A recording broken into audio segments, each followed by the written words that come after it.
বারবার প্রচার করেন শিক্ষকদেরকে তাদের ন্যায্য দাবি থেকে বঞ্চিত করেছে। এবার সারা বাংলার শিক্ষক মন্ডলী জেগে উঠেছে। ঢাকার রাজপথে আবার শিক্ষক মন্ডলী তাদের রক্ত নিয়েছে। যে রাজপথে শিক্ষকদের তাদের রক্ত ঝরেছিল, ওই রাজপথেই শিক্ষকরা তাদের দাবি আদায় করে ছাড়বে ইনশাআল্লাহ। আমাদের শিক্ষা উপদেষ্টা একজন শিক্ষাবন্ধব উপদেষ্টা নয়, অশুভ শক্তির ইঙ্গিতে শিক্ষকদের ন্যায্য দাবি থেকে তাদেরকে বঞ্চিত করছে। সারা বাংলাদেশে আজকে শিক্ষা প্রতিষ্ঠান বন্ধ রয়েছে, শিক্ষা ব্যবস্থা ধ্বংস হতে যাচ্ছে। এর দায় দায়িত্ব শিক্ষা উপদেষ্টাকেই বহন করতে হবে। আমাদের দাবি তো বেশি কিছু নয়, আমাদের দাবি 20% বাড়ি ভাড়া, আমাদের দাবি 15% মেডিকেল ভাতা, আমাদের দাবি 75% উৎসব ভাতা। আমরা বেশি কিছু দাবি করি নাই।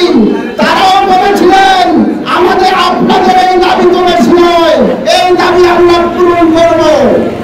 অত্যন্ত দুঃখজনক ভাবে সত্য, কিন্তু আমাদের সাথে প্রহসন করেছে, প্রতারণা করেছে। পুরা জাতির মানুষ তাদের উপরে ক্ষিপ্ত হয়েছে, আমাদের দাবির সাথে একাত্মতা ঘোষণা করেছে। প্রিয় ভাইরা আমার ভাইদের রক্ত ঝরেছে, আমার শিক্ষকদেরকে অপমান করা হয়েছে।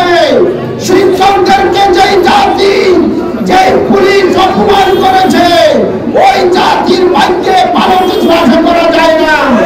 সেই মাটিতে শিক্ষকদের রক্ত ঝরেছে, সেই রাজপথে শিক্ষকদের রক্ত ঝরেছে, সেই রাজপথে দাবি আদায়ের জন্য সারা বাংলাদেশের মানুষ ঐক্যবদ্ধ হয়েছে।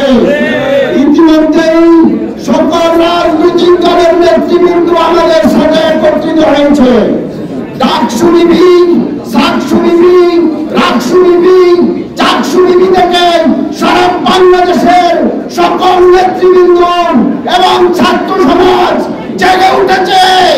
আপনাদের থেকে দাবি আদায় করে ছাড়বেন। আমরা ততদিন নীরব হব না, নিস্তব্ধ হব না, যতদিন না আমাদের এই দাবি পূরণ না হয় ততদিন পর্যন্ত